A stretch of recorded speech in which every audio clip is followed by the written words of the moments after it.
Hi guys, welcome back to another one of my videos. My name is Ross and this is a 2023 Subaru Forester.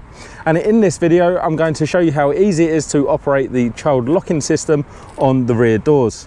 Now, the child locking system is a safety feature whereby if you don't want the children opening the door from the interior handle, you can actually inhibit it from the lock, whilst also maintaining the external door handle working. Now, really simple to do. If you look down here, just in the locking mechanism, you can see a small switch below it, and it's got an arrow saying lock. You just flick that down, and now if you go back to your interior door handle and feel it, there's now no resistance and you can't actually hear it operating the lock, but this external handle still works. Just to reinstate it, just going to flick that back up.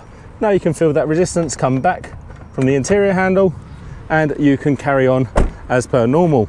Just to show you another quick feature as well, you can actually do the same with the windows by pressing this button here, and that means that only the driver can open and close the windows.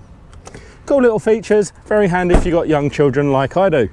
If you have found that video interesting or helpful, please do give it a thumbs up, leave me a comment down below, check out some of my other videos and subscribe to my channel.